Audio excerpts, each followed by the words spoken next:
All right, I'll get started then. All right, welcome everyone. We're excited to have all of you attend and uh, learn about Abacus.AI and our operationalizing machine learning models using the Abacus platform.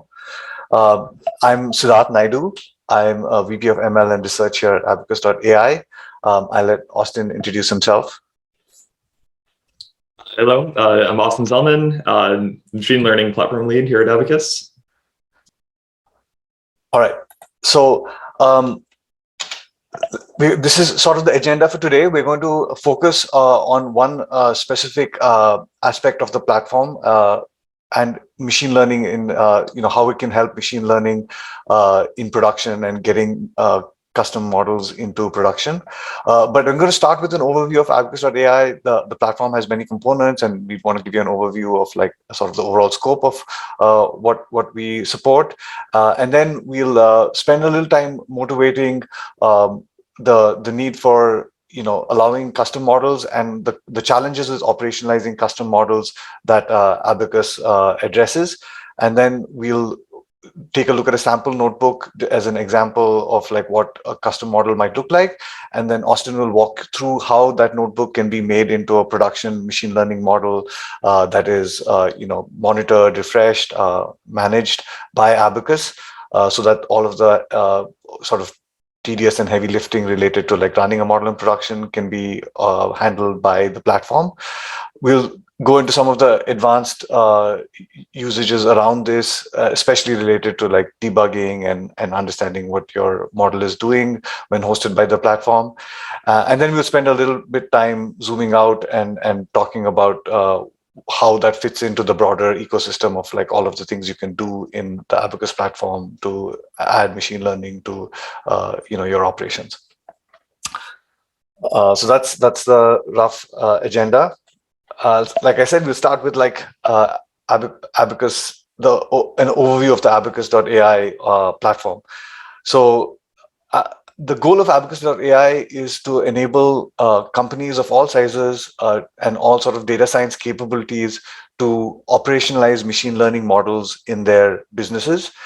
The machine learning is increasingly being used to address problems across a variety of business challenges, and being able to operationalize that model is an ongoing challenge and something that many companies struggle with, even if they have like good data sources, promising models, promising opportunities to tackle with machine learning. So Abacus has assembled a whole set of modules and a whole set of features that make this process easier to manage, easier to run, so that you can get from your data to a model working in production with fairly little effort.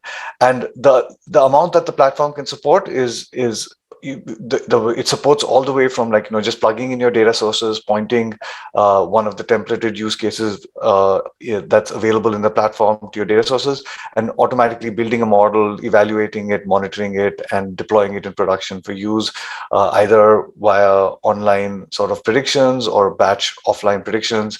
So the platform itself supports the end-to-end usage around machine learning models. The model building Abacus has like fairly extensive model building capabilities that cover like a number of use cases like forecasting, recommendations, and even just general predictive modeling that we'll give a little bit more detail on later on. But within it are a variety of components to support each of these use cases that can be used across these use cases. A common machine learning problem is adjusting your data or manipulating your data so that it's transformed into a shape that's appropriate for models. So there's a lot of data transformation capabilities. There's automated model search. There's the ability to like set up refresh schedules and monitoring so that you can monitor your models. And the one that we're going to focus on today is the ability to bring custom model and code into the system. So the overall sort of like flow for using the machine learning in general and how the Abacus platform is set up to enable this machine learning platform is you have a use case in mind. It might be something like recommendations. You have data sets available that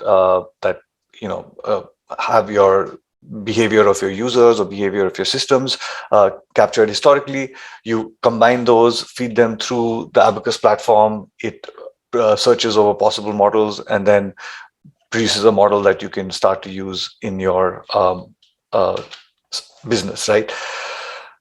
So one of the goals while building the platform is to allow companies to use the platform at a level that's appropriate for their usage and their expertise and resources and so on, right? So we can use the platform at a very high level and let the platform manage everything from like data transformation to more model generation and model hosting to more nuanced usage or more advanced usage where you can uh, modify or customize custom parts of this process, right? You might want to customize the data transformation step. You might want to customize even how the model is built or what kind of model is built. And for companies that have the resources to do that or have a business use case for doing that, the platform supports you, allowing the customization, but still getting all of the operationalization aspects of the platform. And then finally, you can go all the way down to like just being almost like a research platform where you're running custom code with notebooks and containers, which is kind of the lowest level infrastructure offering. So with that, we're going to focus today's sort of talk, today's workshop on using Abacus.AI to do custom data transformations and custom model construction, training custom models on the platform using the platform's infrastructure and tooling. To motivate that, I'm going to start by going to a notebook that sort of corresponds to, how we might tackle a brand new problem when we are trying to solve a business problem. So I'm going to present like a example problem. It's of course a little bit hypothetical because it's designed to like kind of cover what we need in the workshop, but it is realistic in that like it works with a data set that is actually taken from like one of the Kaggle competitions, and it is the kind of workflow that many data scientists will be familiar with. We'll walk through this workflow in a notebook that you might have hosted on a Jupyter running on your laptop or using some Jupyter hosting platform. In this particular case, we're using Google's Colab to like do some data science development, and then we'll go through what is involved in essentially doing the same process on the Abacus platform. So let me just take a quick pause to make sure there's some of these questions that we'll come back to towards the end. Definitely address them. One question I will sort of quickly answer here is this workshop focused only on the Abacus platform? Well, the data science part is not particularly specific to Abacus. The model building code uses the standard Python data science ecosystem and libraries and so on. But the operationalization part and hosting of this model is specific to hosting on the Abacus platform. So I don't think there are any other questions. So without sort of further thing, I think I'll jump in to the notebook, and then we can come back to some of these questions as we go along. So the notebook that I have here, I've got it filled out so that you can like pretty much run it without any changes. But we've also provided a link to an sort of like blank templated form of this notebook, so that you can write your own custom code or even work with a different data set or try something different, your own variation of what we're covering in the workshop. If you want to just like follow along with the notebook that's on that link, feel free to just follow along with the notebook as it is filled in. So in this notebook, we're going to start by getting some libraries installed because we're working in Google's Colab and our data is hosted in S3. We're going to just install the libraries to access S3. Google Colab has a couple of other libraries already installed. So, we'll this is the only thing that we'll need to add for now.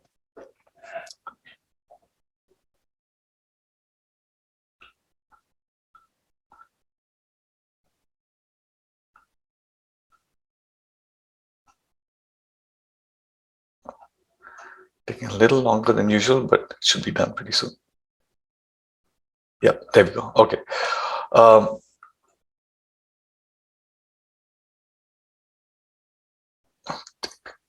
Hopefully there's an error there, but hopefully that should not cause an issue. Okay. So the data set that we're going to work with is a concrete strength data set. It's a somewhat well-known public data set that has been used by, sort of like many data science sort of exercises or workshops and so on. It's a data set that describes some properties of concrete and a measured strength of the concrete, right? So these properties are describing what the how the concrete is mixed, or the recipe for the concrete, various sort of values for cement, slag, and other ingredients that go into concrete, a property about the age of the concrete related to like how long back it's been set, and then a measurement taken that measures the strength of the concrete according to like however engineers measure those kind of things. So it's a fairly standard data set. It happens to have mostly like numerical or numerical values. Other data sets may have numerical values. They may have some categorical or string type or discrete values. It doesn't matter too much, for example, like what exactly the data set is, but we're going to kind of like walk through what kinds of things you might want to do with this data set, right? So one of the things that's pretty common is, depending on what we're trying to do, we don't work with the input data as is when building a model. We have to perform some kind of transformation. Some of the transformations are simple things like filling in missing values, or filling in or removing rows that are bad rows or somehow unusable rows. But other transformations can be more complicated and can involve like doing some processing over the entire data set, and may essentially impact like the kind of model you're trying to build, right? Like you might need a transformation that the kind of model you're trying to construct requires. So in this particular example, I have a transformation that takes this data set that we just loaded and transforms it into two groups. One group where there's this fly ash, where the concrete has no fly ash, and another group where the concrete has some non-zero amount of fly ash. Fly ash is one of the ingredients in the concrete. The reasons for this are not, again, it's just a hypothetical example, but this is the kind of operation that is fairly common, right? Like when you're building some model, you realize that maybe it's not good to like build a model over the whole data as is, but to build like a model that is sensitive to some feature in a special way. And in this particular case, we're choosing fly ash, and we're choosing to separate our data and transform it in a way such that rows with fly ash are defined, are sort of transformed differently from rows without fly ash. So you can see out here, like I separated into two parts with fly ash and then concatenated back after subtracting out like the mean of the various columns other than age to the two pieces, right? So I compute like the mean values of I take out the means of like all of the columns in two separate groups depending on their fly ash content, and I leave age unchanged. So I can run this transform, and I get a new data set. My new data set no longer has fly ash in it because I treated it specially, and I don't want to use it as a feature of like my model. But it has all the other features transformed in a way such that their means, are going to be their means have been removed according to whether or not they have fly ash. So at this point, I have a data set that is transformed, So I'm going to train a model, and I'm going to train a somewhat non-standard model, because I'm going to train a model that consists of a mix of a linear model and a gradient boosted tree model applied to different portions of the data set. For the gradient boosted model, I'm going to use the popular CatBoost library, which has a lot of bells and whistles around building gradient boosted trees. It's a fairly effective algorithm for a number of like predictive modeling problems. And now here is what my custom training function looks like. So I am going to train a model with this data set that I transformed above, and I'm going to train it on the strength column, right? I want to predict the strength of the concrete, and so I simply drop that as from the input training features. I use it as the target for the model, but I'm going to train two different models. I'm going to train one model that is applicable to concrete that is less than 10 years old, and a different model for concrete that is older than 10 years old. So I create a little marker feature to indicate which rows correspond to young concrete and which rows correspond to old concrete. And then I load a couple of modules related to shaping the data so that I can build a linear model. The most important one being, because I'm building a linear model and the data is like highly nonlinear, I quantile transform all of the data before feeding it to the linear model. For the CatBoost model, I don't need to do any transformation because tree models don't really care about, they don't really care about the different other than the monotonic nature of the feature. They don't care about like exactly like how the feature is linear or non-linear. So I don't need it for that part. So what I do then is I take all the recent rows from my data. So I call the recent model is the linear model, and I just fit the linear model using only the recent rows, both for X and of course the target. And that gives me one portion of my model. And then I have another model that is based on CatBoost. I set up the training data for the CatBoost model, then train the CatBoost model on it. I have the resulting CatBoost model as an object that's usable, and I bundle that all up, right? So I bundle up the columns that I used for my model, the quantile transformer that's needed by the recent model, and then the CatBoost model, and that's my final model that I've trained. So this is the model that at the end of this training process, I must looks like a little carried away with the, yeah, there we go. So I have two models, a CatBoost model and this thing, and all of them combined out here. If any of you are following along, the change I made was I changed the depth from 20 to 10 so that the CatBoost model would not fail on the training. There's a maximum limit that the CatBoost model can take for tree depth. Once I have the two models, I have an R squared of 0.84 for the linear model, R squared of 0.87 for the CatBoost model. And now I have to be able to use this model on data. And since it's a more complicated model than a single simple either linear model or CatBoost model, I have to make the predict function aware of like the age specific behavior of these models, right? So my predict function is a little bit more complicated than like a simple prediction function. It takes as input the data that needs to be predicted.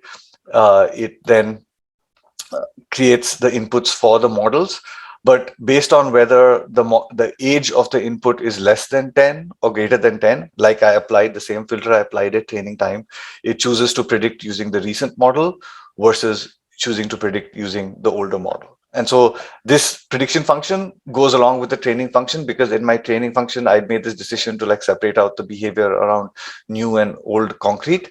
And so the prediction function respects that same behavior. And then I have a little test here to just go ahead and test how my model is doing on some new rows and some old rows, right? So I just select out, 5 new rows, 5 old rows, and just run my prediction function on it, and I get some kind of result that that I get out here. So again, like one thing I will emphasize, I mean, as many of you are like, I assume are data scientists, there's a tendency to focus on like the details of the models. And, we can talk about the R squared, whether this even makes sense to split it this way, whether there are other ways you can split it. And there's certainly different, better, cleverer things we can do for predicting the strength.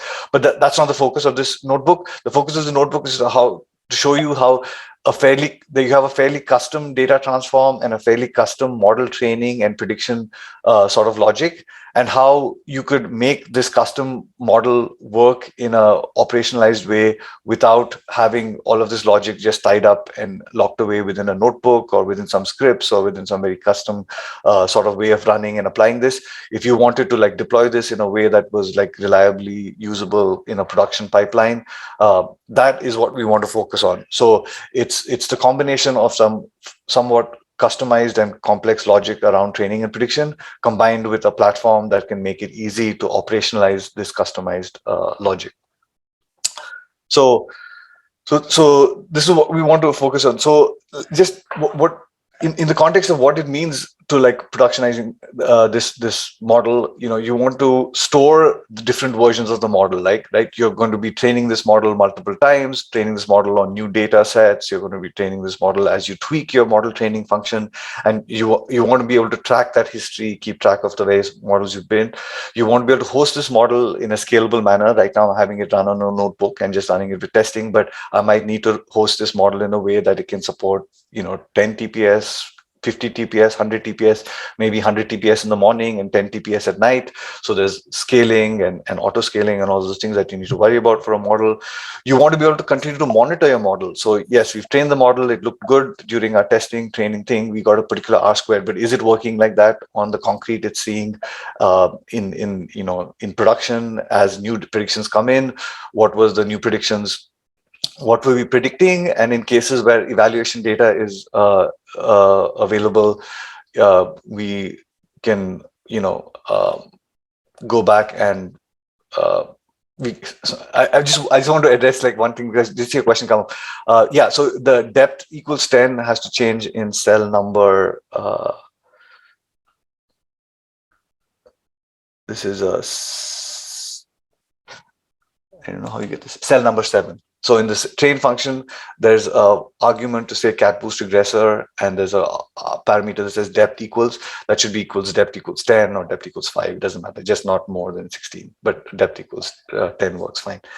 Okay, and then the supporting the model and monitoring the model's performance over time is another big feature. And then even monitoring the model's inputs, like you might see that the model is predicting, like its predictions are degrading over time, but you also want to understand whether it's degrading because like the nature of the inputs itself has changed over time. Maybe some field that was not null is now suddenly null all of the time. Maybe some data that was in the range of 0 to 100 is suddenly coming in the range of 100 to 200, and the model has never been trained on that data. So all of that monitoring also exists. So to get all of this implemented around this notebook is not trivial. And what we're going to switch to now is Austin is going to show how to make that simple using the Abacus platform. Thank you, Siddartha. Yeah, so in order to get started with the Abacus.AI platform, we've encoded a special link in the bottom of this notebook. So if you are just catching up right now, please navigate to the bit.ly link, which Kim will repost. It's the bit.ly Python model. Thank you, Kim. This time with HTTPS. So once you get to that notebook, scroll all the way down to the custom Python model, and I will share my screen with you all here so we can join in the same spot. So now I have my custom Python model. So we have this link here to sign up for an Abacus.AI account. This will give you a free trial that's not available anywhere else. For the Abacus.AI platform, this will allow you to use all of the features inside of Abacus The only limitation is that your deployments will automatically spin down after a certain number of hours. And in order to get a unlimited time on those deployments, you'd then have to upgrade. But for the purposes of this demo, you will be able to use all of the features inside of Abacus, including all of our connectors and being able to build your custom Python models in the platform. And then, yeah, so click on this link. We'll bring you to a special URL with a sign-up token that'll allow you to create your account. I've already created my account, but you can use your Google sign-in, GitHub login, or create using username and password. And we'll give everyone just a couple of minutes to set up the account. It should be pretty quick. And while people are working on that, again, I got some questions again about the link. This is at the very bottom of the first notebook that we're working through. So it's a custom Python model notebook. We have a link at the very bottom that says sign up. So we can also, yes, copy that link directly into the chat. I will do that now and post it for you all in the chat. While we're going through here, so we also had some questions about hosting. Where does Abacus host its processes? So the part of the benefit of the Abacus.AI platform is that we are cloud agnostic. So we run in any cloud, any region of your choice. So that it allows you to run in AWS, GCP, Azure.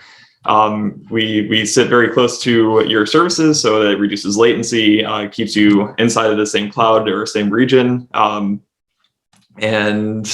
that's part of the benefit of working with Abacus. So we will, in the course of this example, use data from S3, but you can pull data, regardless of the cloud you're in, you can pull data from a bunch of different services, from all the blob storage, as well as services like Snowflake or Salesforce. So hopefully everyone's started being able to trickle in and create your account. So in order to get started, we're essentially just going to create an API key, which will allow us to then integrate with the Abacus platform. During the second notebook, we're going to take the model that we just built and learn how to be able to train and deploy this model, and then track the data coming in for predictions inside of the Abacus.AI platform. So once you've created your account, you should see a welcome screen like you see on my screen. And the very bottom right-hand side, you should see a prompt to want to use your API, create an API key. Otherwise, we've also provided a hot link directly to the API key dashboard inside of the notebook. So I'm going to click on the create API key. So this will give me my dashboard for my API key, so I can create a new demo notebook, give it a little tag so I know what I use this API key for. I'll then get a brand new API key, which is specific for my user. And then what we're going to do is click on the very bottom link, and we'll also paste this in the chat as well, if you're just catching up and joining along, which will bring us to the end-to-end platform demo notebook. There's also some questions too about hosting. You do need a Google account in order to use notebooks inside of Google Colab. If you don't have one, you can always download the notebook and run it locally. We can host it on GitHub as well. So that you should just be able to hit file and save this notebook. That will allow you to run your notebook locally. And we also have hot links, the sign up, as well as the API key dashboard links at the top of this notebook. So we've got the link. Thank you, Kim. So we're going to go ahead and get started with this notebook. So we're going to install a new dependency. So previously we had installed the S3FS pip library, which would allow us to, in Colab, talk to S3. But we no longer need that because we're going to be using Abacus.AI for our connections. So I'm going to go ahead and get rolling on this notebook, installing the Abacus.AI library. In the second box, we're going to insert the API key that we had copied from the dashboard. And again, that's at once you've created your account, specifically using our signup key or signup link, you can then go to your API key dashboard. If you've forgotten it, you can click back here, copy it, and then go back into the notebook and paste it into the cell. And make sure to paste it before hitting run. If you accidentally hit run, it's stored the empty API key. So just paste and then hit run again, and that will set the variable for the API key.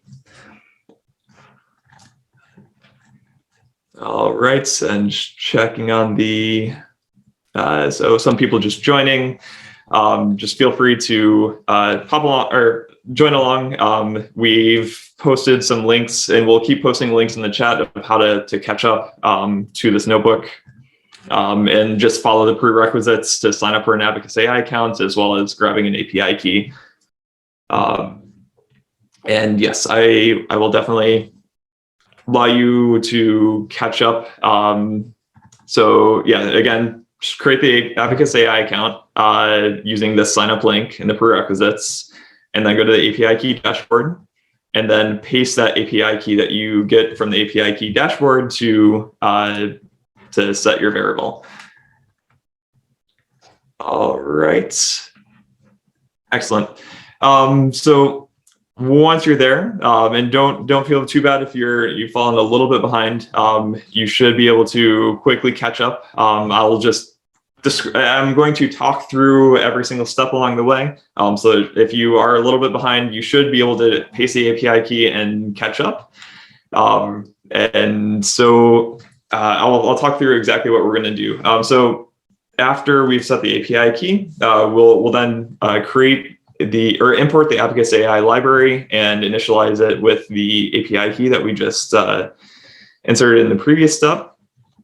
And then the first thing to do inside of the Abacus platform is to create a new project. So inside of the Abacus platform, we have three top-level concepts. We have the project, which is describing what MLOps or specific deep learning use case we're trying to solve. We then have data sets, which are pointers to, or either data uploads or pointers to external services for where Abacus can fetch the data from. And then finally, we have a third concept called a feature group, which can be considered views or transformations on top of your data from your external service or your upload. So what we're going to do is first create a new project using the use case Python model. And this will create a new project in the Abacus.AI platform for specifically hosting and training Python models. And so everything that you're doing in here inside of this notebook is just showing you how you can automate a lot of these steps. All of this can be done inside of Abacus.AI. So when we go in and create a project, this will create a new project on our dashboard. Likewise, you can also just go in the dashboard, create a new project, select select any of the use cases and create your Python model through that. But for now, we're going to continue through the notebook. So once we've created the project for the Python model, we're then going to grab our concrete strength data set, which we had displayed in the previous notebook. So what this section of code here is going to do is check to see first, have we already imported this data set? And if not, then we're going to go ahead and create this data set from a file connector. So we have three different types of connectors in the Abacus platform. We have file connectors, which connects to blob storage. So this is S3, GCP storage, Azure storage. We also have database connectors, which connects to anything under the sun using ODBC or using services like Snowflake or Salesforce. And so we'll go ahead and hit play here, and this will create our new data set from file connector. So this is going to give it a unique table name inside of our system called concrete strength. And then it'll point it to a location of the S3 location that we had in the previous step. Since this is a public bucket, or we can publicly access this file. There's no need to set up the authentication, but if this was a private file, then all we need to do is go into the dashboard, and we have a whole suite of connectors. So if you go back to the API key dashboard, click on connected services, you can add file connectors, click on S3 and go through the verification process of giving Abacus.AI access to your blob storage bucket. So let's see. More questions. Doesn't look like anything for me to address at the moment.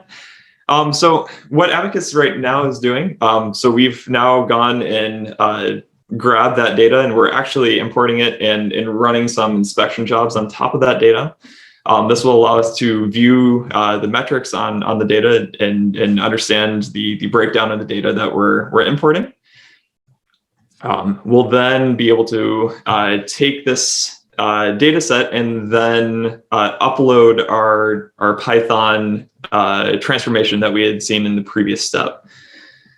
So let's, this is going to just take a moment, but while that's going on, a couple more questions coming in. There will be a recording later. We'll be posting it to YouTube and following up that with a link and a follow-up email. Let's see. So going along here, I'll just, while this is continuing to inspect, I'll talk about what the next step is going to be.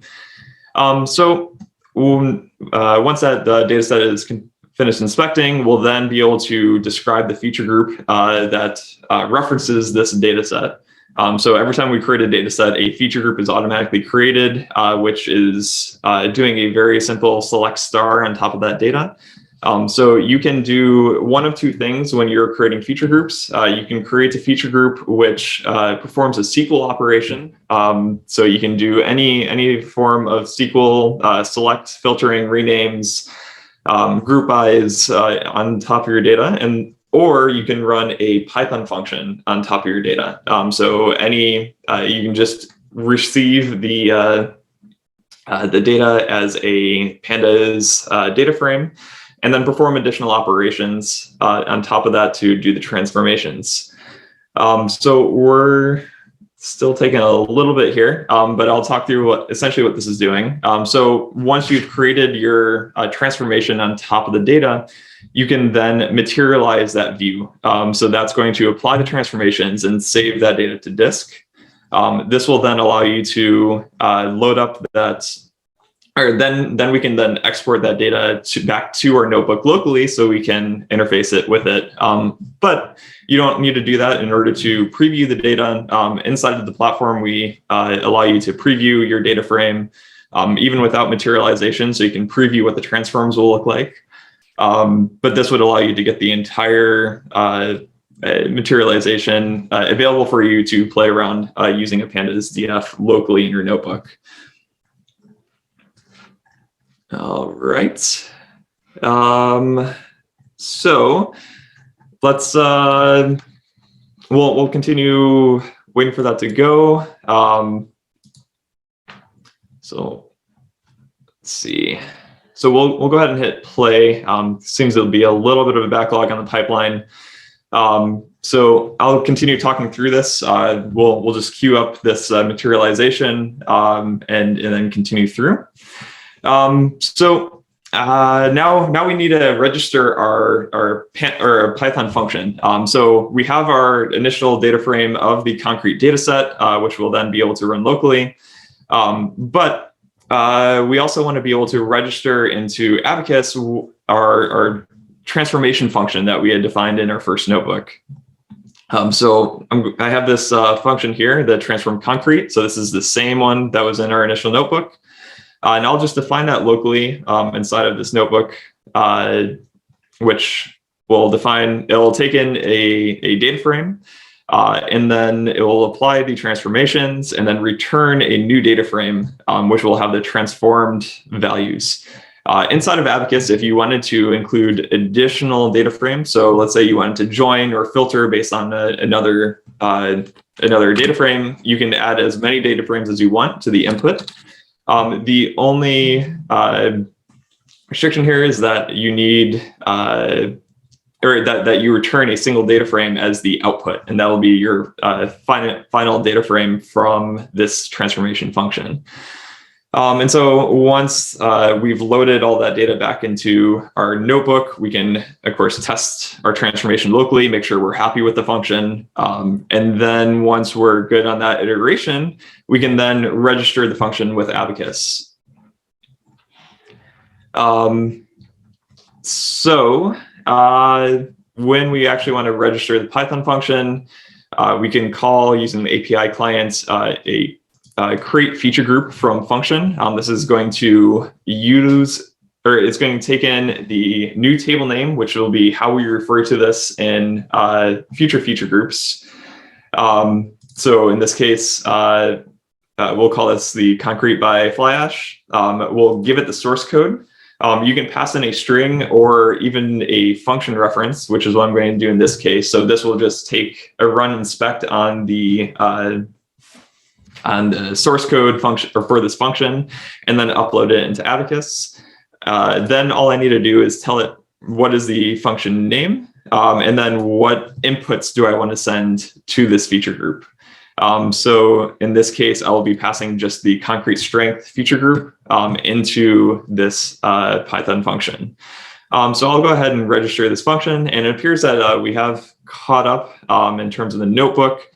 So we did have some questions on the wait for inspection. As I had mentioned, what that's doing is importing data from S3, and then it's running an inspect job to get metrics on top of that data, as well as determining what and given that this is a CSV, we're going to also determine what is the data type for each of the columns.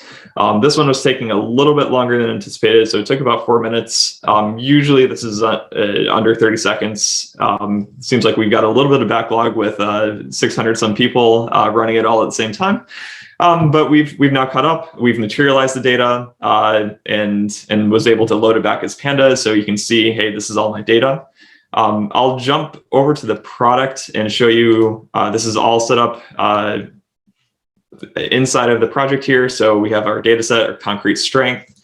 You can see this is where it is imported from. You can always create a new data set version, which will go in and re-import that data from S3. And we did run that inspection, so you can see that we've determined the data type for each of these columns. You can view the raw data of this data set, as well as do some data exploration. So this was the results of the inspect job. You can see the distribution of the data inside of your data set. Likewise, if we go over to the feature groups tab inside of the product, you'll see the initial feature group, which was the just select star from our data set.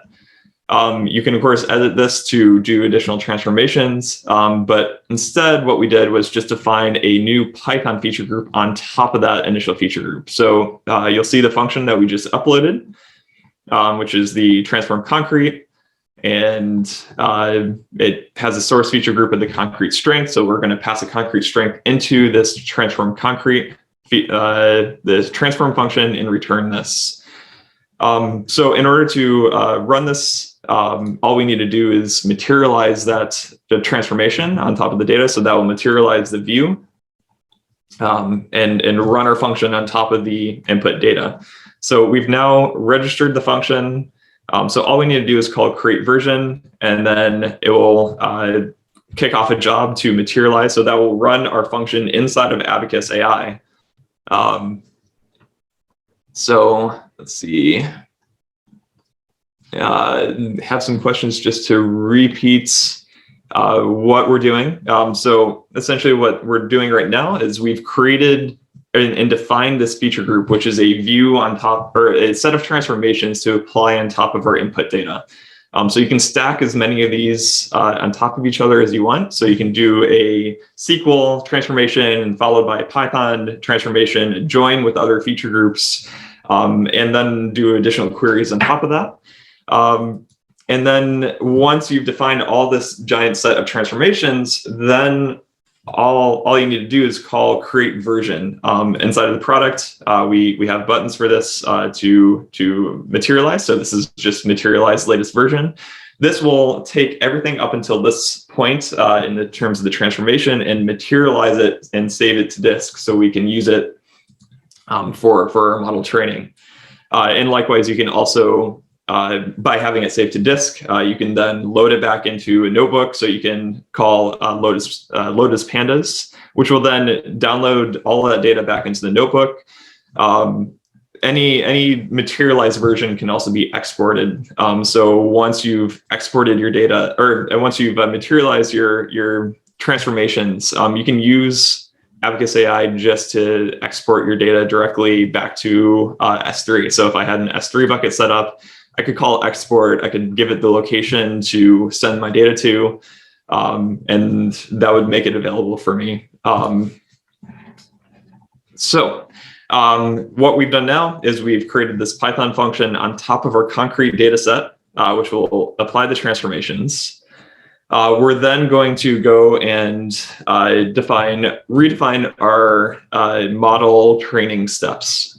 So we need to define our training function as well as our predict function. So what we're going to do is, again, install cat boost. This is just to allow us to run the code here inside of our notebook. This is not required if you're just uploading the model code, as Abacus will install the required dependencies for your Python function. So to talk through what's going to happen here, we're going to define our training function, which will take in any number of inputs, feature groups. In this case, we're just going to give it a single training data set of the concrete data that we've transformed in the previous step. And so this should be exactly the same. The only change here is that we did, in fact, have the correct depth here in the model. So this is, we seem to have a typo in the first notebook where we had 20. This is just going to be set to depth 2. So we'll define this function, which will train our linear regression model and apply cat boost. And then finally, we'll return we'll return our model. So what is going to happen is that inside of Abacus, when we call a train function, we'll tell it what feature groups we want as input to our train function. And then everything returned from the train function will then be available to our predict function. So we'll also train locally. So what we're going to do in the next few steps is we're going to define what our train and predict function look like locally. We'll then upload these functions to Abacus, and then we'll tell Abacus to go train, and then we'll deploy that model so we can make predictions, and we'll compare our locally trained model with our Abacus trained model and show that it's exactly the same. And then we'll show, continue to show you how we can then debug and these models, and then show you also how we can run some batch predictions, train these on a schedule, and then also be able to view the prediction metrics over time. So once we've trained locally, so we see the locally trained function, we have our local model, we'll then define our predict function. So our predict function will take in the results, which will be the tuple that we've returned here. And then also the query. So the predict function has a pretty defined signature, which will just be, this object will just be a pickled return result of the previous function of the train. And then the query will be any data that is passed via the predict API. So this will be any dictionary or query that you want to send in will then run our function on that query. So we'll define this predict function, and we'll show some local representations of what we expect to see as a result. So for each of these, we'll iterate through a few of these rows from the training data set. We'll call predict with our locally trained model. We'll pass in the dictionary or the row as a dict, and then compare to the actual value. So you can see that our model is now predicting versus what the actual value was inside of our training data set. Not a great model, but it was a model that we were able to train in a matter of seconds. And of course, we can, of course, do better if we increase the training time, as well as perhaps use some deep learning inside of the Abacus platform. So let's go ahead and register this model. So we do the same thing as we did for the create feature group, where we'll create a model from functions. So in this case, we're going to give it the project reference. So in the beginning of the notebook, we created a project for this purpose. So we'll pass in our project. We'll give it the train function reference. So we'll call inspect and get the function name and signature from that. And secondly, we'll get the predict function and pass that in directly as well. And then finally, we just need to tell it what lists of feature groups do we want as inputs for the train function.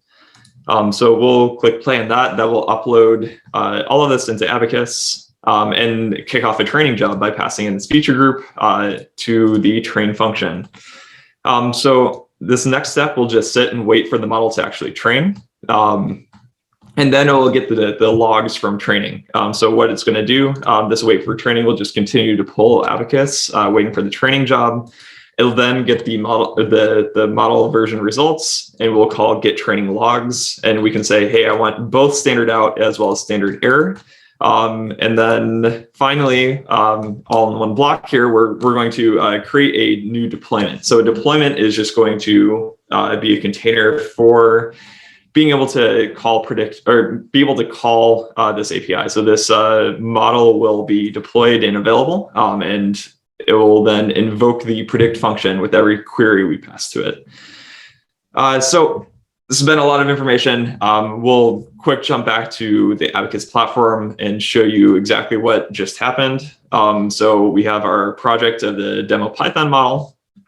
We have our input feature group, the concrete by fly ash. So this was the Python transformations on top of our imported data from S3.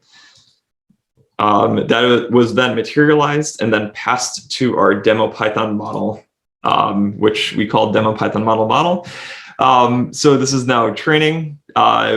If we take a look at the model code, this is a concatenation of both the train function as well as the predict function that we defined in the notebook. So this was all concatenated and put together in a single file. And we've defined that the training function name is train and predict function name is predict. So if you had a lot of auxiliary functions here, all that we need is just a hook to say, hey, what functions are we supposed to call for each of these steps? And so train will be called during the training portion. And then when we deploy this, we will call the predict function with the output of the train function, as well as the query that is passed when we call the deployment API. And so this is now going in training on the Abacus.AI servers. And so once that is done, we'll then our code will then deploy that. So likewise, if you were inside of the UI, a new button would appear once this is done training to deploy. And you can create a new deployment, and we'll continue on from there. So let me take a quick step and see if there are any questions for me to answer. Some questions are, can we use the Abacus.AI account in the future? Yes. So there is not a time limit currently on the free trial. So feel free to use it and experiment with it. And let's see. Another question is, can you access the UI? Yes. So in the once you've created the account and have a API key, all of these, or as you go through the notebook, you will be able to, if you refresh the page, you should see your projects and feature groups and data sets that you've created. You can also do all of these steps through the UI. So we are showing how to very quickly change or take your current notebooks. So if you had a notebook or went through a step-by-step in GitHub for how to create a model on a specific set of data, you would be able to quickly take that notebook and just call a few of these APIs where it will automatically upload the function and invoke these values. But if you had a larger set of functions that you wanted to supply, you can always upload the entirety of your Python files inside of the UI, and then let Abacus handle the training. Austin, Yes. So there are a lot of questions around like the overall like capabilities of the platform outside of just like custom Python models and how it compares to other platforms like AWS, SageMaker, and so on. I just wanted to like, because there are a whole bunch of questions related to this. We will cover more of that towards like the end as we zoom out and like look at the product from a higher level view. Just because I'm answering questions as you go, but I just wanted to call that out. Yes, yeah. So I definitely see a lot of these questions now about what AutoML capabilities and functions does Abacus have.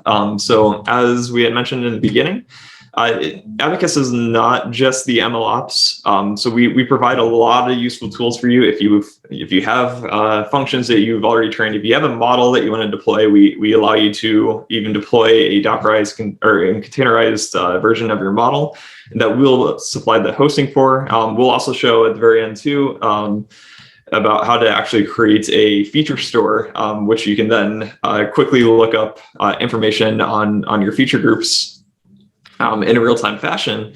But Abacus also supplies a lot of tools for deep learning in AutoML that are specific to recommendations, forecasting, classification and regression.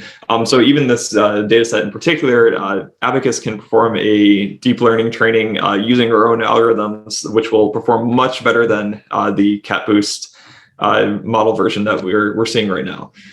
So yeah, the purpose of this webinar in particular is to show you how you can use these tools to take your existing code, use Abacus for actually just taking that model and deploying it to production and having a lot of useful tools available to you. But we can also do complete end-to-end using that, and we'll show you how you can set that up towards the end of the webinar here. And we're again hitting a little bit of a backlog in terms of the training jobs with everyone hitting this, but this should be done in just a couple of minutes. While that's going on, I can actually show you how you could do this using the product. As mentioned, we have a lot of different use cases available to you. In this case, if we wanted to apply the same thing to using deep learning, we can just use the predictive modeling use case. And then from here, I can give this create a concrete project. And then I will then skip and go directly to uploading. So you can then create a data set. In this case, I'm going to attach an existing data set I've already uploaded, and I'll give it my concrete strength. And then by attaching this, it will then, I seem to hit the button twice. All that I need to do is tell Abacus what I'm trying to target. So let's say I take my CS MPA, which is what we're trying to actually predict.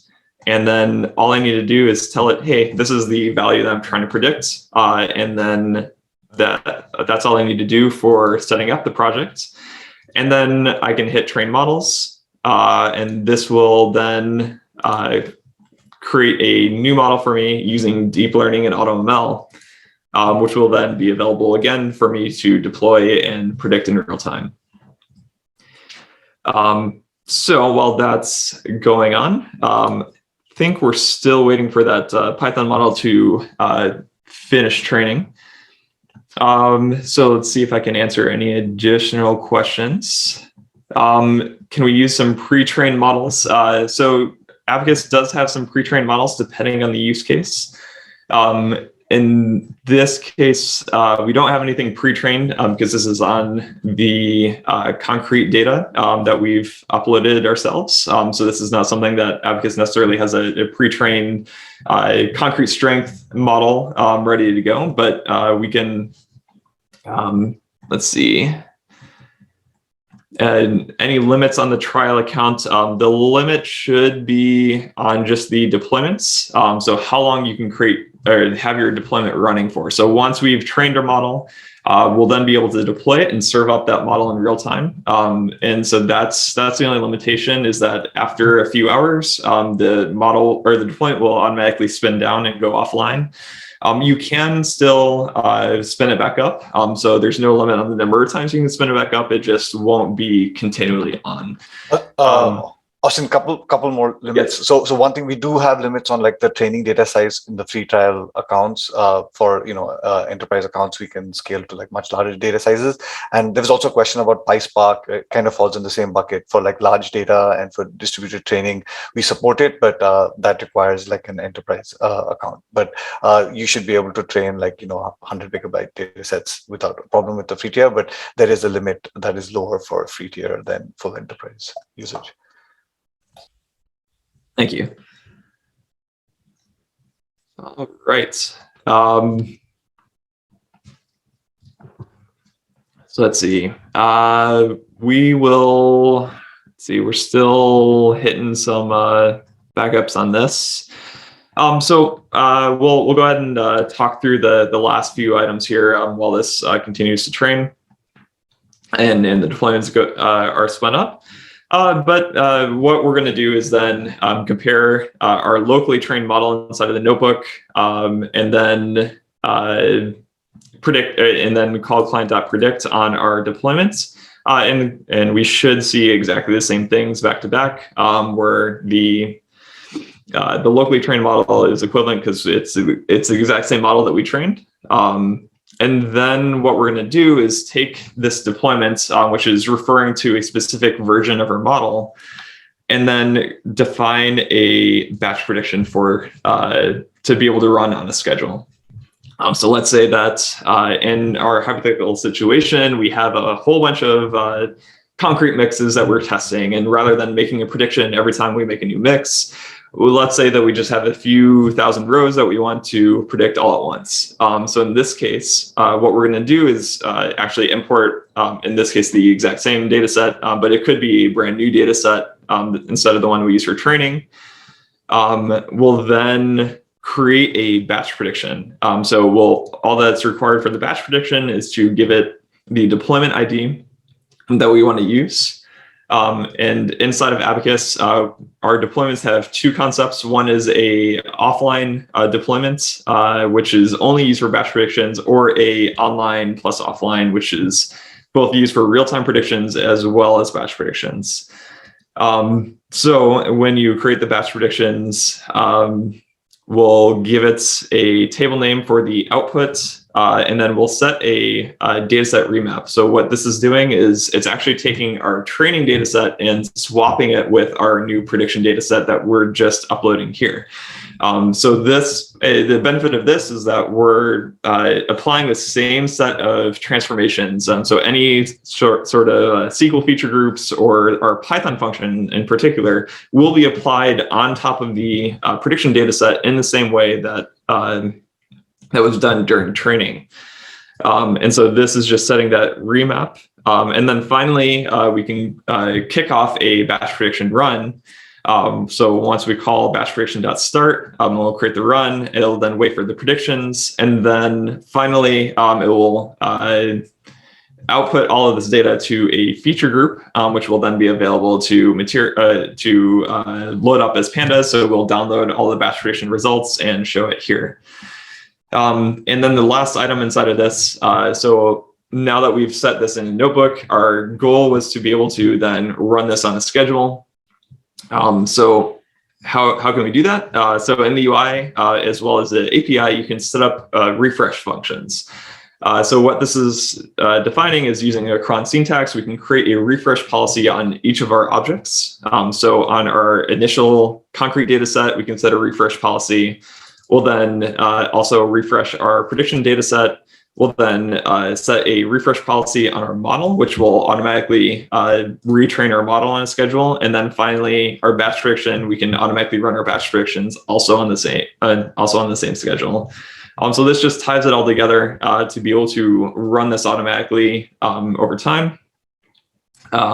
So there's a couple of people saying that there is they're hitting timeouts on the wait for deployment. So some people did make it through the actual training. Seems like there's just a little bit of a backlog in terms of the creating deployment, as we have a limited pool for our free trial. So if you did hit that case of waiting for the deployment, feel free to just copy this wait for deployment and rerun that. So not entering a new deployment and rerunning. That will allow you to just continue waiting. There's also an additional like timeout field here. So if you wanted to wait additionally long, you can set the timeout to be much longer. But that otherwise, inside of the UI, we can continue monitoring this and see when this finally catches up. Yeah, let's see. So from here, fortunately, can't view the logs at this point because the model is still not finished training. Because the next part of this notebook, I'd like to be able to show, one, being able to make the predictions in real time, and then be able to show off our model predictions as well. And then from there, being able to help use the product to show you how you can better debug your Python models. But with this, I think it might be a good idea to hop over to Siddartha's notebook, where he shows off a little bit of how you can do some advanced debugging with your model training while we wait for these models to catch up in terms of training. And then we'll be able to continue through inside of the product and show you a bit more of what's going on here. And you're muted, Siddartha. Sorry. Yeah. Yeah. Let's do that. I can start sharing, Austin. So yeah, continue, and this one.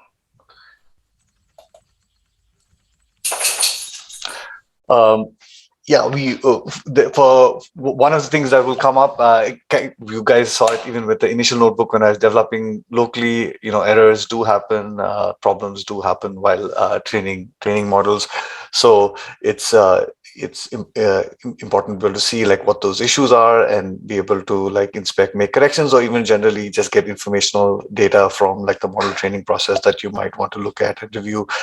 Now, of course, the usual workflow is like most of the debugging. The one of the things we aim to do with this workflow is that you can do like a lot of the model development locally, so you can address like sort of the main issues or any like sort of simple errors while developing the model in your local environment, which is much more convenient and interactive and easy to work with and so on. But then when you're running the model on an ongoing basis, maybe there's something about the Abacus environment that's important, or you're hitting memory or some other limits in the Abacus environment. So, those logs are important. But I wanted to just call out like most development, since it can develop the function locally, you can get most of the feedback locally before you even push the function into Abacus. But once the function is in Abacus and you run some of these operations, so for example, this is again the same notebook, but going through some of like the potential like error use cases, right? So we start out with a concrete data set and we define, we look at the feature group, we look at what's in the data, and then we define our custom transformation. And in our custom transformation, we have some code to log some information about the transformation and potentially some checks, some data quality checks, right? So this is why it's important to have logging in Abacus, because all of these operations are intended to be pipelined and run in sort of like a continuous fashion, so that they can be updated with new data, can be refreshed as the training data evolves over time. So you might hit an error in new data that you didn't hit when you were originally developing and testing your function on like your initial data set. So in this particular case, like I have an example of like putting in a test to make sure that the means are within some reasonable range, because that was what was available when training the data, and that might not be the case, right? So when you ask Abacus to run the code and then look for the materialize data, it'll say that, the feature group materialization failed because it couldn't run the Python function that you supplied for whatever reason. So then you can go look at like what happened to that feature group. So when you go and say, get the feature group version that you try to materialize and say get the materialization logs, and you want to look at both the standard out and standard error, you can see what's happening out here. The standard out, from the logging statement that was added to standard out, there is the means that was logged that were computed for each of the columns that was going to be subtracted before feeding it to the model. And in this case, the means had the means ranged from a couple hundred to down to like 4. And for, because we had the condition saying that all means must be greater than 10, the condition got triggered by this, by the super plasticizer column that has a mean of 4, and we were just not expecting it, and so we can flag the error. So you can look at this error in your notebook, but of course it's also like convenient to like look at logs in the product itself. So that's when it comes back to goes back to Austin, he can show you some of that in the product too. But this demonstrates like what all information is captured and how you can like inspect what's happening in your code. Similarly, for the training function, we can put in some conditions. We can ensure that like the model is converging as expected. I essentially like this out here is a test for like the model's R squared, and you want to confirm that the model R squared fits below a certain value, plus you want to log some information from the training.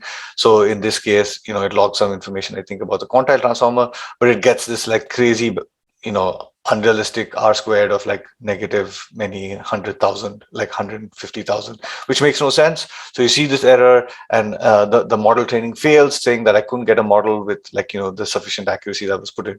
So the reason that failed is because when I was computing the R squared, I was doing the R squared computation in that hypothetical example without applying the quantile transform first. But if I apply the quantile transform and then like log the R squared and confirm that the R squared is greater than 0.5 at least, I'll see that everything works as expected. I get still the logs for what was working. I log the R squared that I actually saw in the model training of 0.81, and then everything succeeds. The same is true in your prediction functions. Any code running in Abacus's environment is subject to like unexpected conditions or throwing errors. So you can get errors when you're predicting. In this particular case, we were asking for prediction requests without passing in the age column. So I'm running the same example code that Austin showed in his notebook. I'm running it now in an incorrect way by sort of dropping the age column, which is expected by the predict function that you've encoded. So you get an error and you get a stack trace from the Python code that's all captured and returned to you in the prediction response. So you can monitor for these errors when using the prediction function and understand if something is going wrong in your code. If something goes wrong in Abacus's code, there'll be a product level or API level error code that'll explain what was going wrong from Abacus's platform side. But if the error occurs within user code, it will capture the stack trace information and return it so that you can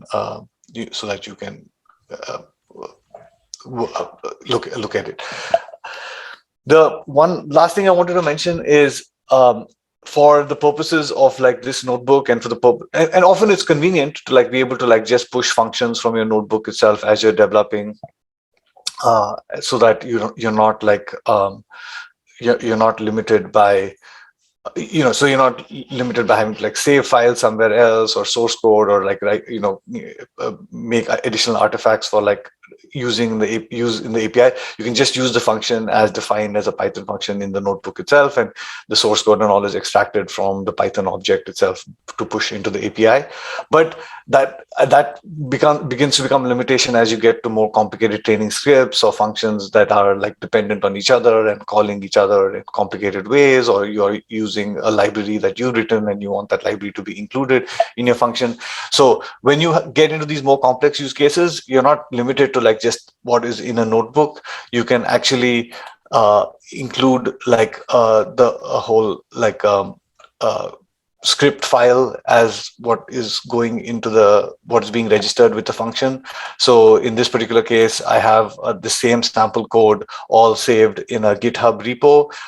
This is the GitHub repo that I created for this workshop, and in that I have this script that has all of these functions that we've been covering in this notebook as just a regular Python script. It's a Python fullscript.py. It has all the functions defined together in one place, and now I can set up my functions. Instead of passing in the actual function defined in the notebook, I pass it a pointer to, not pointer, but I actually pass it the contents of the script, which is the full script that I had saved in GitHub. I those contents and say that's the function source code, and it can define more than one function. It doesn't have to be limited to defining a single function. And I tell it what is the function name to use for the training, what is the function name to use for prediction, so they can use common functions. Each of them can also call into other common functions and have complex dependencies like that, or shared code and all of that. So you're just like passing you're passing sort of the function by name as opposed to like function by reference kind of thing. And then you still need to specify what inputs the function will take. So that will, the platform will load that Python code, inspect it, find the functions that you've referred to by name, and then pass in the inputs that you specified as inputs when invoking the function. After all of that is done, the rest of the code flows exactly the same way. So this is the same result that you got by passing in the function low, and then you can in this case this was the case that had the function test to say that it was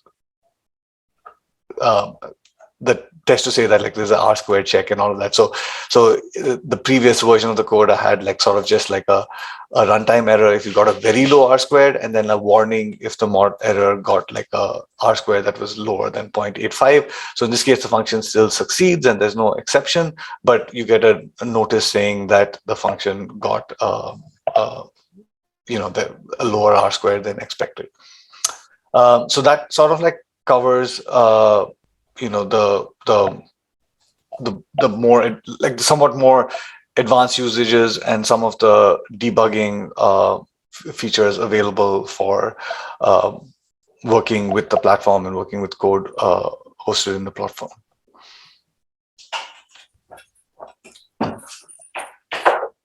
Hopefully that covers the thing. So Austin, I don't know if you want to switch back, or if you want to like maybe go into some of the platform, like if you want me to like sort of go into some of the platform and usages, because there are a lot of questions about templates.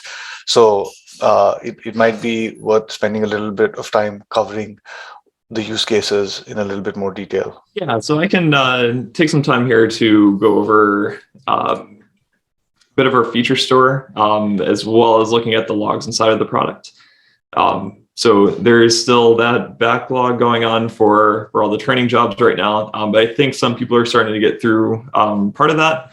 But I'll go ahead and check out some of the other features inside of the product, because I did have one that I had trained yesterday. So let's go ahead and I will share my screen again with everybody.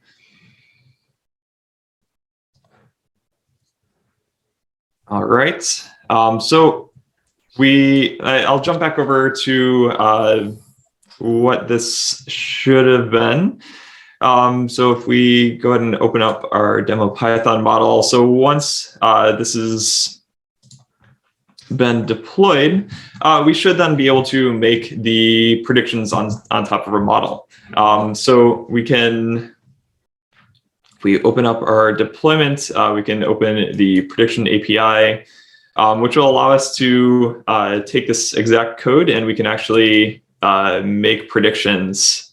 So if I can copy this code and go back to the notebook, which would then allow me to make predictions. Otherwise, if I fed in example test data, so let's say rather than waiting for this to train, I can interrupt that, grab an example test row, So if I then just say took one of this, let me just go ahead and print the inputs here. So let's see, I can print the r.toDict to get an example entry. And we'll not call that because that is not yet deployed. So let me then grab this, and actually this will not be valid JSON syntax, so this will not paste exactly correctly. So if I were to quickly change that to valid JSON, we should then be able to see and make an example call here on this model. So let me repaste this.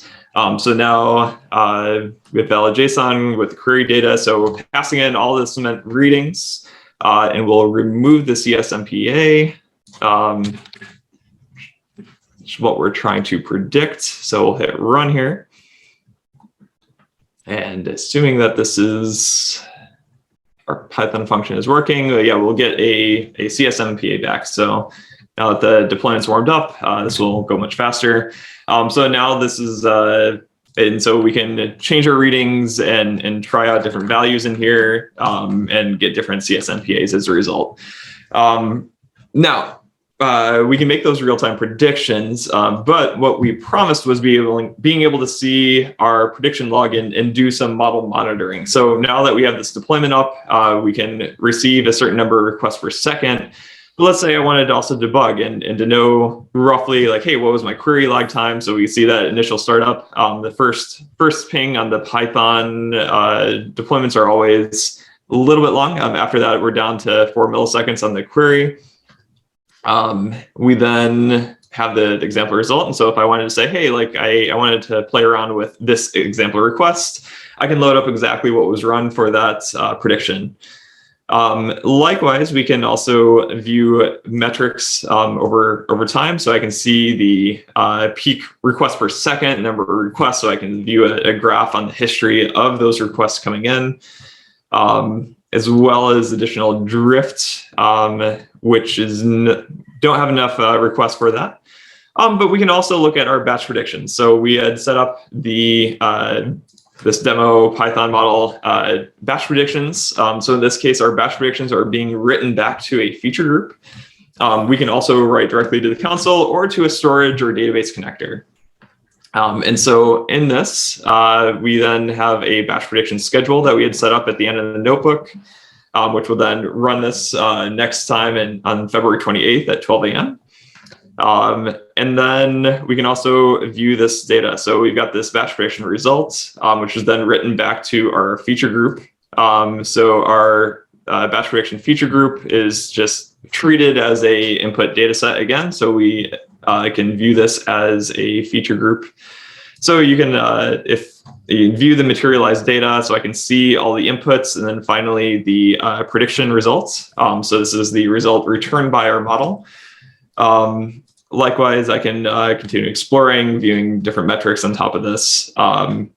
However, let's say that I didn't want to just look at a single distribution, but actually the distribution over all of the batch predictions that I've received over the lifecycle of this, this deployment. So let's go ahead and look at the prediction metrics for batch predictions.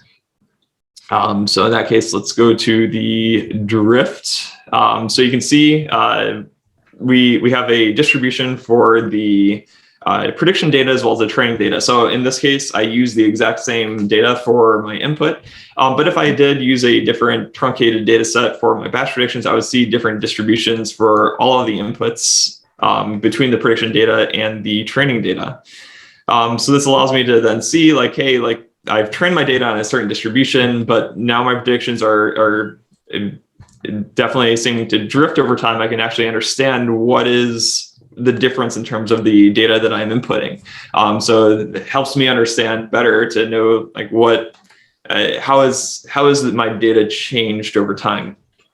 And so all of this is also available via the real-time API once we've received enough requests to have a some bucketing over the data drift. On top of that, let's say that I wanted to actually, let's say instead of making predictions, we also said that we would do a real-time feature store as part of this webinar. So let's go ahead and jump back to the projects. So we have another use case called the feature store. So this, rather than training a model, will instead allow us to use feature groups as our deployable object. So in this case, I preloaded 3 data sets, and movie attributes, user attributes, and then like the interactions between the two. This is using the IMDb training data set, which allows you to, or which was a historical data competition that allows you to take a bunch of users and a bunch of movies, and then score how each of those users rated movies in the library.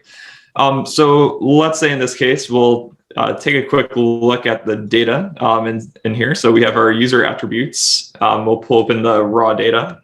And if you wanted to have some questions, but if you wanted to follow along with this, you can create or these are available via our personalized recommendations example data. So if you go create a new project and then look for our personalized recommendations use case, and then hit continue, give it a project name, and then you'll see a sample dataset button. So this will import these 3 data sets, which will be the user item interactions, the movie catalog, as well as the users. So I previously had done that here, in this one, and previously imported this data. So taking a quick look at this data, if we look at the movie attributes, this contains 3 columns, which is the movie ID, the movie name, and the genres. So taking a look at the raw data, I can see that movie ID is just an integer. We got the movie name and genres, which is a multi-categorical field.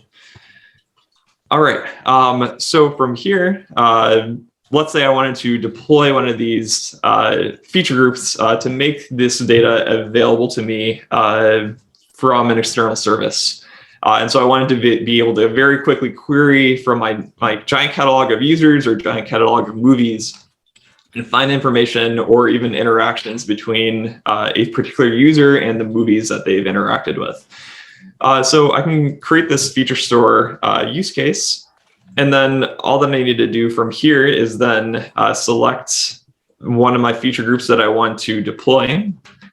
And we can, of course, attach existing feature groups from this screen. So if we go back to the main project dashboard, we can attach an existing feature group and select any of the feature groups we've previously created. I've already attached the sample data movie attributes and user attributes.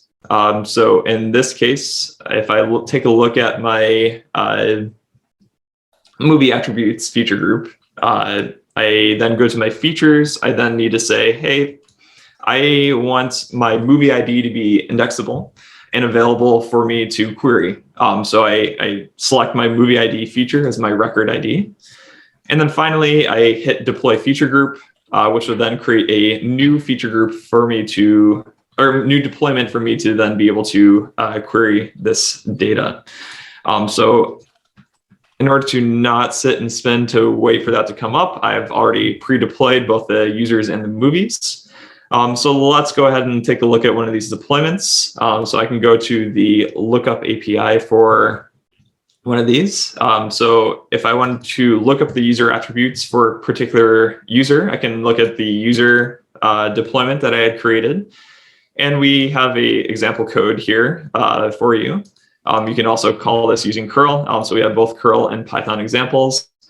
And then clicking on lookup features, I'll then be able to pull open the user metadata for this user. Likewise, we can do the same thing for the movies. And so given movie ID number 1, I'll look up, and this should be Toy Story. So I got my movie ID, I got the movie and genres. Now, this is useful for looking up the catalog, but it would also be more interesting if we also added our user item interactions data set, and then could then look up all the interactions for a particular user on all the movies that they've interacted with. And so I can add additional filtering. So I can look up movies that they've recently looked at in the last, say, 10 days. And so we can have additional streaming data coming in here, which will then supply updated information to our feature store. So if I wanted to add additional streaming, all I have to do is go to add data set, give it a new name. So this is going to be my user streaming data. Let's go give it a unique table name, streaming user data. And then rather than giving it a batch data set from a file upload or importing from one of our connectors, I can instead set up streaming. And then all I need to do is give it a record ID, which is going to be my user ID.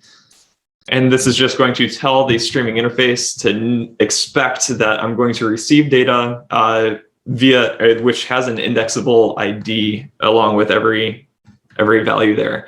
So if I wanted to then test this, I can now upsert any amount of data using this sample code. And so let's go ahead and copy this and bring it back to our notebook. So if I add a new code block here, I can paste this. So we'll say insert a new user ID. So I'm going to give it a user ID 123. And then we can add any amount of data here. So I can, of course, add my name.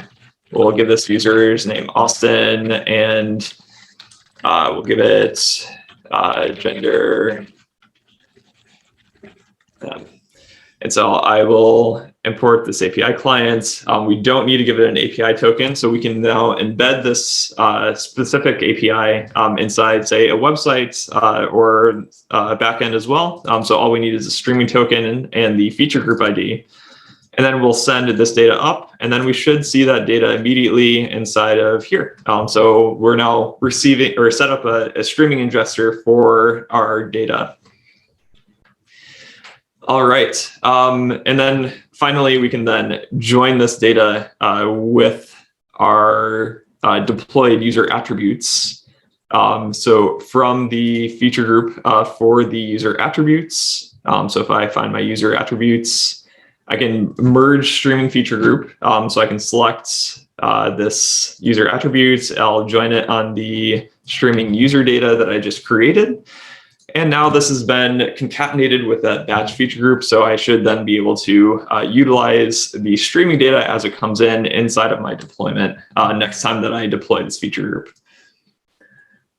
Okay, so with that, we can check up on the status of our models. So let's go ahead and see what's going on there. So it appears that my model is done training. So we can see the output for our training function. So again, by calling, so jumping back over to where we were when things got caught up a little bit in the pipeline. So we were sitting and waiting for our models to finish training. So that appears to at least caught up for me. So we've got and then I got all the get training logs. So everything that I did in my model train function, whether I was using print functions or logging, I can view the logging info that I created in here.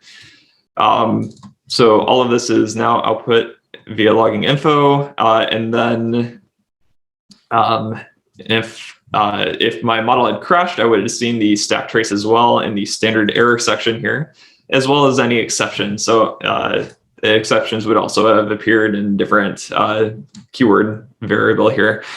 Then finally, I did override my API client. So it does not have an API key, so I got an access denied when trying to create the deployment. So let me go ahead and reinitialize that client with my API key. And so now I can go ahead and create my deployment. And so let's see, create deployment model ID. That should be good. Now all I'll need to do is wait for that deployment to spin up. So in order to see all of this inside of the UI, so we have the ability to view the logs inside of the the project as well. So if I went back to my demo Python model, we can see the model version, each model version. So every time that I retrain my model, I'll have unique logs for this. So loading this up, I can see the exact same logs without the color formatting. And this would also have any stack traces. If my model was crashed, if I had a typo, this would also appear here. And so let's say that I went and wanted to go in and update this, and let's just raise a new exception right here at the beginning.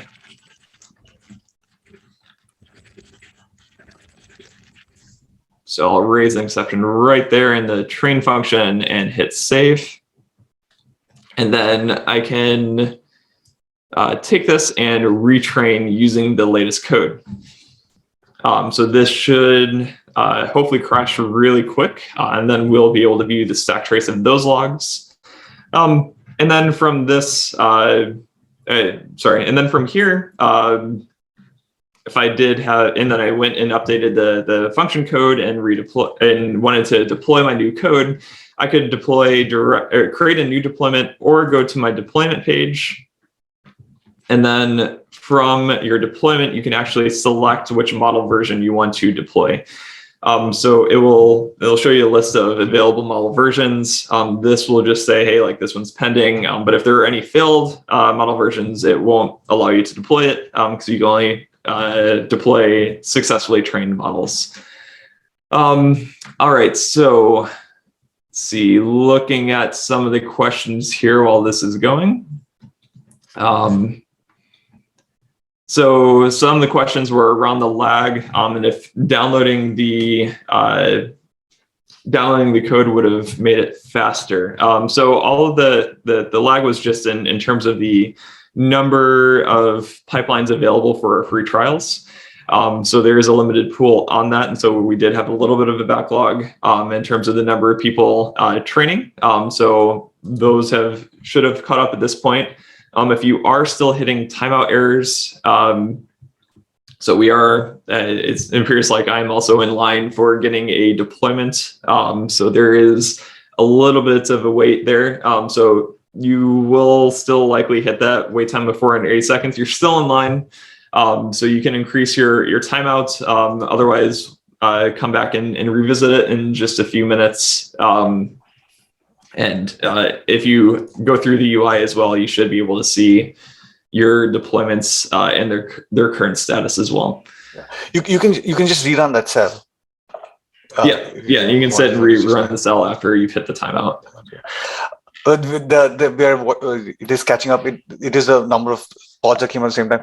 I think one question that came in that question that came up is the speed of training with respect to training locally. For simple functions, for data that like fits in memory, of course, it's quick to train locally. The thing to emphasize here is it's not just that training one time or training locally for like the initial testing. It's the registering it in the platform so that it can be rerun nightly, once every hour as new data arrives. So it's not just a speed of training thing. Most of it is about automating or making the workflow sort of robust and automated on the platform, more than like the specific speed of training, like one execution of the function. It's also good to note that in the Abacus platform, you can also request the amount of memory or the CPU size. So you're going to get a lot more resources available to you than what's available in Colab, which is usually pretty light in terms of the RAM and disk and CPU that's available, as this is a free service from Google that's available quickly. I think runs in the back as like spot instances, so it's very quick to be evicted or lose progress.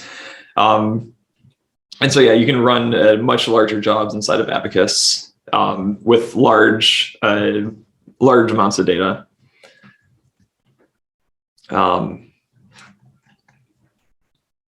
Let's see. And so I think, okay, so we did finally get the error from our training job. So it seems like that queue is emptying out. So we got our error hello world. If we view the logs, we should now see our stack trace. So line 5 of train function, we had the exception. Here's the exception message. So that's a quick flyover of how you can debug your model training inside of Abacus. And so hopefully most of you should have gotten your deployment by now. I should be in the back of the queue since I just created mine. But once that deployment is live, you should be able to make real-time predictions on your deployments, be able to see that it's exactly what was trained locally and get the same results.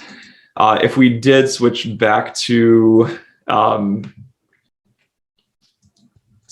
if we did, and you should see the metrics for your batch predictions, or for both your real-time predictions as well as your batch predictions. And then I did go through some examples of how to create a feature store using the product. Now, just to go over a couple more items in terms of what's available. So inside, as mentioned, we have a lot of use cases available for you inside the Abacus platform that allows you to do deep learning in AutoML. So we have personalization and recommendations, forecasting, which allows you to predict a certain number of time steps into the future. Our predictive modeling handles generic classification or regression. We have a vision use case, as well as some NLP tools.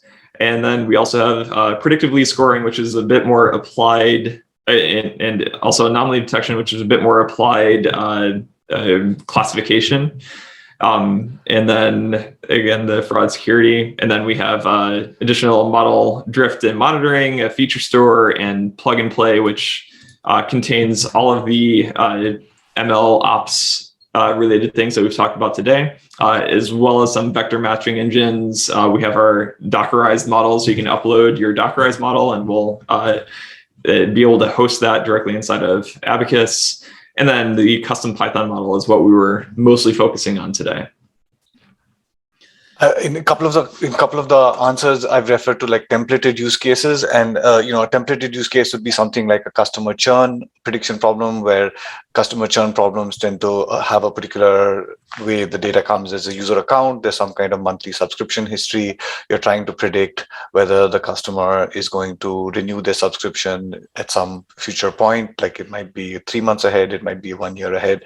And so, we have this templated setup where you can specify the user table, the monthly subscription table, join them appropriately, set the targets, and then we have deep learning models and it's not just deep learning. We also train like gradient boosted trees and other models that are optimized for that use case, for predicting on that kind of structure, and give you results that you can evaluate in terms of how effectively you're able to predict whether a customer will renew or drop out, and those kind of things. So that's roughly what we were referring to as like templated use cases. And that's where it's very different from like a raw platform where you have tools and you have models and you're responsible for like everything from like manipulating the data to like shaping how the data will come into the model, deciding what kind of model to use or how to construct model search, how to evaluate those models over the different things, constructing train test splits for all of these different times, like forecasting and so on. We have automatic code to like decide how to split your data so that you have realistic validation results. So in forecasting, we pay a lot of attention to causality when generating splits, so that the time periods are separated or separated by items and so on. So that's some of the features that come when you're using Abacus for model training and model construction. And likewise, when you're not using your own Python modeling, we also provide a lot of additional metrics during model training. And so you can actually see your use case or problem type specific metrics on the model, which you can then compare different approaches if you had additional advanced model details. So if you train a new model and you're trying different data or you use a different test split, we have a lot of advanced features available, which are inputs for the model training. And these are all specific to each of the available problem types inside of the platform. And then it allows you to directly then compare the model performance across different training runs. And so this would allow you to better visualize your metrics, which again is not quite available when you're using your own Python model, as you would need to be able to run metrics on your own code. But this would then be some of the tooling available to you using our end-to-end platform.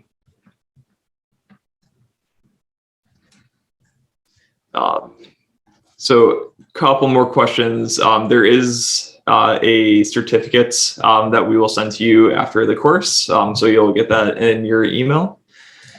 Let's see.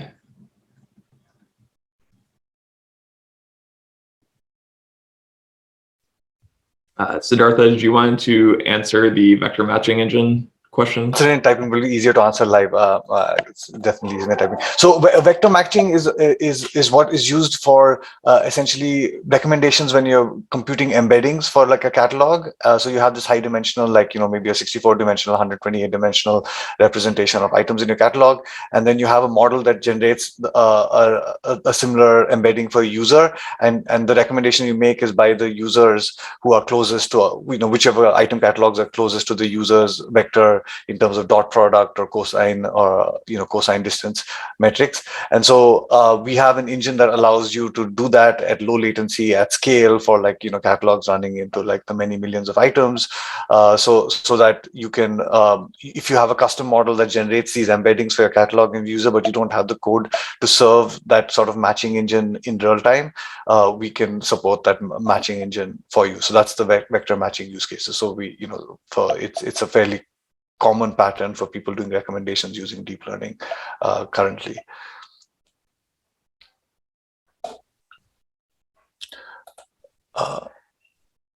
Yeah, I think someone else, yes, cosine similarity. We support like, the standard distance metrics like dot product, cosine, Manhattan distance.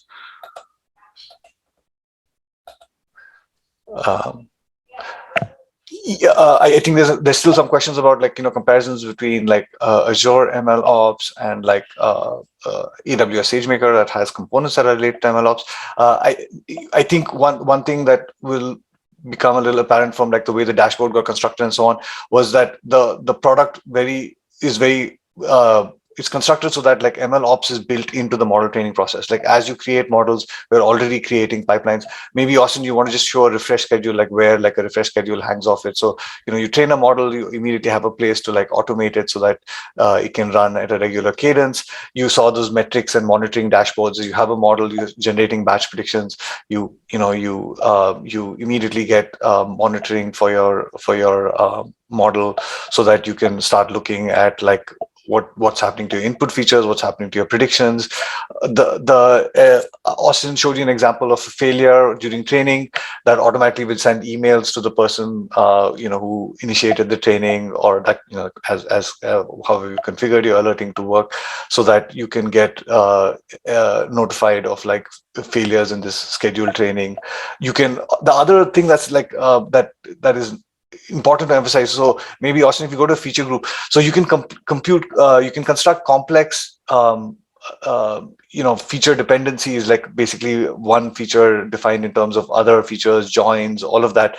And then you can have data sets that are all updating on different refresh schedules. And the platform takes care of like recomputing what is necessary to train the new model to generate a new set of batch predictions. So it'll go through and pull like the latest versions of data sets, recompute what's necessary, redo those joins using the code that you have registered, and then run the prediction. So all of this kind of comes very naturally without having to like orchestrate or use like individual components of like an ML ops platform to build this yourself. Sorry, I was talking a bit quickly, but yeah, I think Austin showing. So again, just you're able to then do, so let's say I had my concrete data. I can also join additional data. So if I wanted to somehow contrive an example for joining on the user data using some sort of model ID equals, user ID equals some sort of concrete ID. So you can do advanced joins and do additional information here in the create new columns using concatenating different data together.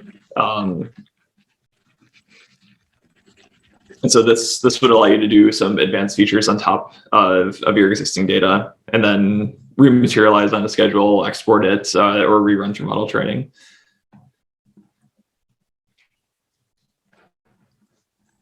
People asking questions about other aspects of platform too. I think one thing, since we're coming up, I will mention that the platform has a fairly large set of features, and we do different workshops focused on different parts. We will definitely be looking at I think there are workshops coming up on the model monitoring aspect of it, some of the other more advanced sort of even Python code by calling into one API from the Python code so that you can chain models together and so on. So we'll cover those in future workshops. So just keep an eye out. I don't think we'll get to everything that was been asked in this workshop, but we try our best. But we will follow up with future workshops that cover.